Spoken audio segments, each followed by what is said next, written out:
Olá, vamos para mais uma aula, né? Antes de qualquer coisa, é importante lembrar vocês que vocês têm que ter o local de estudos adequado, tá bom? Então, um lugar silencioso, né? O material didático todo perto de vocês, tá bom? Enfim, a aula de hoje, gente, de geografia, é sobre a pecuária brasileira, né? Então, nas aulas passadas, a gente trabalhou a agricultura brasileira, né? No aspecto centro-sul, né? E também no norte e no nordeste, tá bom? Só pra gente conseguir comparar, né? A gente ter uma visão geral, tá? E aí, falando um pouco, né, sobre essa pecuária brasileira, a gente pode colocar aqui algumas características assim principais, tá? Então, né, gente, o Brasil, ele é considerado um país industrializado, né, a gente já tinha visto isso, e ao mesmo tempo ele ocupa um dos primeiros lugares em produção pecuária e agrícola, né? Então, por mais que o Brasil realmente seja um país industrializado, né, a maior parte da população está na zona urbana, por exemplo, a gente ainda assim tem a nossa economia estruturada principalmente nessa agropecuária, tá bom? E aí, gente, uma coisa interessante de ser dita é que a indústria, ela lucra muito com a pecuária, tá bom? Com a agricultura também, de maneira geral, né? Mas mais com a pecuária, porque a pecuária vai ter uma relação mais direta com a indústria, né? Ela vai precisar mais dessa indústria. Então, por exemplo, além da industrialização dos produtos, né? Por exemplo, você, sei lá, você tem um gado aqui para tirar leite, por exemplo, né? Você tem um rebanho que é para você tirar leite, e aí esse leite você vai precisar fazer derivados depois, né? Fazer manteiga, fazer iogurte, fazer queijo, enfim. Então vai precisar de um processo industrial, né? Enfim, e além dessa industrialização desses produtos, a gente também vai ter um fornecimento de todo o aparato ali de criação, né? Todo o aparato tecnológico, tudo que os pecuaristas vão usar, né, para criar os gados, tá bom? Claro, na pecuária intensiva, né, que é onde o gado está ali preso, né, enfim. Então, por exemplo, vou precisar de chocadeiras, né, se for aves, estufas, ração, medicamentos, nutrientes, enfim. Então, a pecuária vai ter uma certa dependência dessa indústria, né? Tanto para industrializar os produtos dela, como também essas máquinas que ela precisa, né? Essa tecnologia que ela vai obter da indústria, tá bom? Para ela conseguir se desenvolver, tá? Então, é interessante a gente prestar atenção nisso, né? Que a gente fala de agroindústria, mas a pecuária aqui ela também tem uma relação com a indústria. E aí, gente, uma coisa interessante é que a produção de leite, né, e derivados é a mais destacada em propriedade de pequeno e médio porte, tá? E é um mercado interno. Então, como assim, né? Se eu tenho ali uma propriedade pequena e média, enfim, geralmente ela vai produzir leite, né? E derivados de leite, queijo, coisas assim, tá? E esses produtos, eles vão ser vendidos dentro do próprio país, né? Não vai ser para exportação não, tá bom? É mais para exportação, por exemplo, se for gado de corte, né? Se for a carne, enfim, para vender, tá? Então, esses derivados é mais para dentro do próprio país. E, na verdade, é mais dentro da região, na verdade, né? Fica mais ali regional, né? Nem chega a ser no país inteiro, tá bom? Enfim, a gente pode destacar aqui, gente, que o Mato Grosso é o primeiro, né? Tem o primeiro maior rebanho do Brasil, né? E Minas Gerais seria o segundo maior rebanho, tá bom? Enfim, de novo aquela região ali, né? Mais centro-sul, né? Se destacando na agropecuária. E além disso, Minas Gerais também tem a maior produção de leite, né? Cerca de 6 bilhões de litros por ano, né? Uma quantidade considerável. E além disso, eles também são responsáveis por 10% da produção de frangos, né? Então a gente consegue avaliar que Minas Gerais realmente tem um setor agropecuário mais desenvolvido, né? A gente já lembra deles lá da agricultura, que eu falei um pouquinho, né? E aqui também, né, sobre a pecuária, tá bom?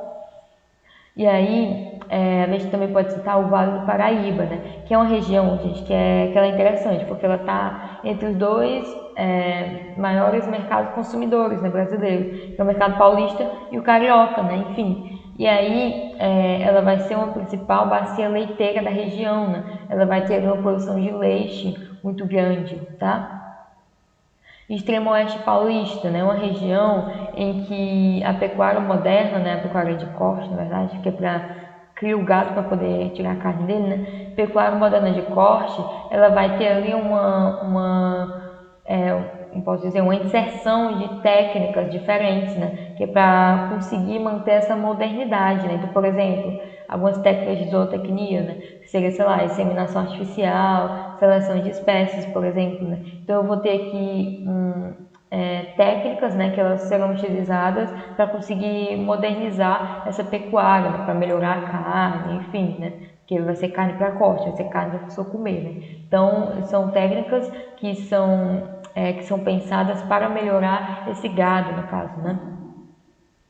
E aí, forte e integrada, cadeia de produção entre agricultura, pecuária e indústria. Um parênteses que eu tinha já começado a falar, né? Vai ter ali uma integração, né, uma ligação entre os setores, né, da agricultura, da pecuária e dessa indústria, né, que a gente já tinha comentado, os grandes complexos agroindustriais, né, e aqui essa relação da pecuária com a indústria e a própria relação da agricultura com a pecuária, né. Então acaba que a gente tem ali um triângulo, né, em que todo mundo tá muito bem integrado, né, todo mundo está bem unido aqui, né. A agricultura, a pecuária e a indústria, né, tem uma relação aqui direta, tá bom? No Brasil, pelo menos, né? Se estruturou assim, né? Enfim, e aí a gente pode dizer, né, que teve uma elevações, né, das exportações no Brasil, né? Teve quando a gente avalia ao longo dos anos, essas exportações foram aumentando muito, né? Ou seja, as vendas para fora, né, para outros países, né? Por exemplo, de carne, né, bovina, suína, frangos e ovos também, tá bom? Então a gente está conseguindo um certo destaque, né, no cenário mundial, né, através da pecuária, né, não só da agricultura, tá? E aí uma coisa interessante, ó, só para mostrar aqui essa relação, né, da agricultura e da pecuária, ó, por exemplo, né, com o desenvolvimento da agricultura, né, principalmente da monocultura de grãos, né, como milho e soja, né, que a gente já viu que no centro-oeste tem essa expansão, né, dessa fronteira agrícola. Aí o que acontece? A gente tem uma fartura dessa produção, né, de grãos, de milho e soja.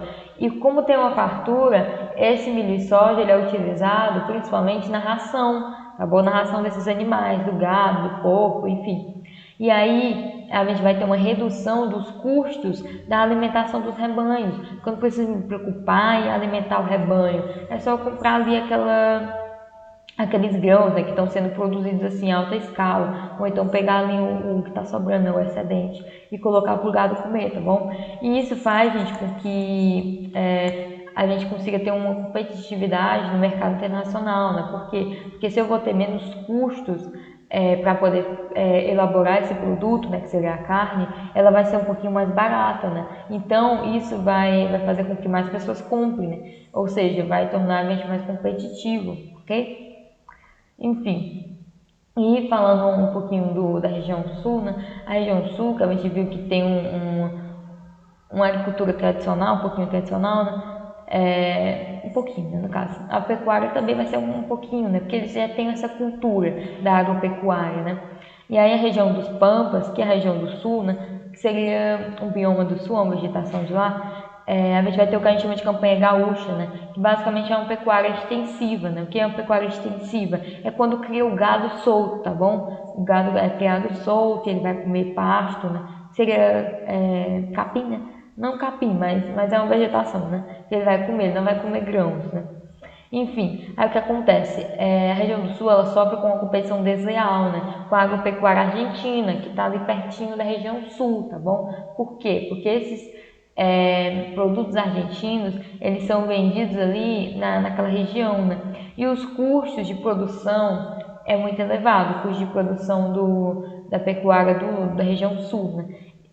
Por conta do arrendamento da terra, enfim. Aí o que acontece? Eles vão produzir os produtos deles, né, agropecuários, enfim. E aí os produtos que são importados, ou seja, são comprados do Mercosul, como por exemplo da Argentina, é mais barato do que o que é produzido no próprio estado, entendeu? Então isso faz com que as pessoas prefiram comprar o mais barato, né, que seria da Argentina, tá bom? E acaba, né, que é uma competição desleal, né? Enfim, eu trouxe aqui esse infográfico, né, essa imagenzinha, para a gente também pensar um pouco nos impactos que a pecuária causa, né, de maneira geral, né, do gado, na verdade, né, o que esse gado está causando. Sim, né? O boi, ele impacta muito a natureza, tá? Por mais que ele não queira. Então, olha aqui o que essa imagem está mostrando pra gente. Como o gado contribui para o aquecimento global? Sim, né? A vaquinha contribui para o aquecimento global. E como isso acontece? Vamos acompanhar. Desmate, né? A abertura de novas pastagens estimula o desmatamento e queimadas são usadas para limpar o terreno, o maior fator de emissão de gases de estufa no Brasil. Então, a gente sabe que aqui no Brasil a gente tem uma cultura, né, das queimadas, né, de tacar fogo, né, e a gente taca fogo que é para limpar esse pasto, tá bom? Que é a maneira mais fácil de limpar essa vegetação, né, de tirar a vegetação dali, né. Isso é feito não só na agricultura, né, para poder plantar outra coisa, como também para a pecuária, né. Algumas pessoas elas desmatam, às vezes taca fogo, né, para limpar ali, para usar como pasto, né, para o gado ficar lá andando, tá bom? Então, queimadas acontecem também depois, periodicamente, para renovar a vegetação das pastagens, né? Seria essa ideia de renovar a vegetação, tá bom? Mas além disso, gente, desse aspecto mais de desmatação, né, a gente também tem a digestão do boi, tá bom? Sim, a digestão, né? Ele come, faz a digestão dele e, enfim, né? Aí o que acontece?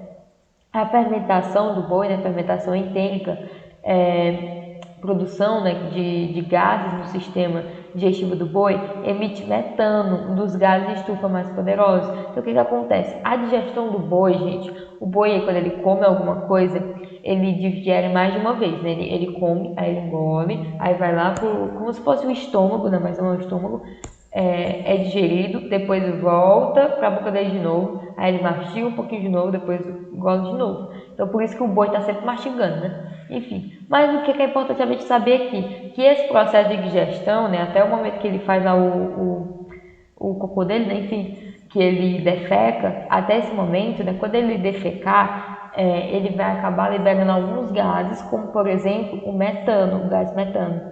E o gás metano é um gás que ele tem um poder de efeito estufa, né? É um dos gases que aumenta esse efeito estufa. Não sei se vocês lembram do efeito estufa. O efeito estufa é um processo natural que acontece na nossa atmosfera, né?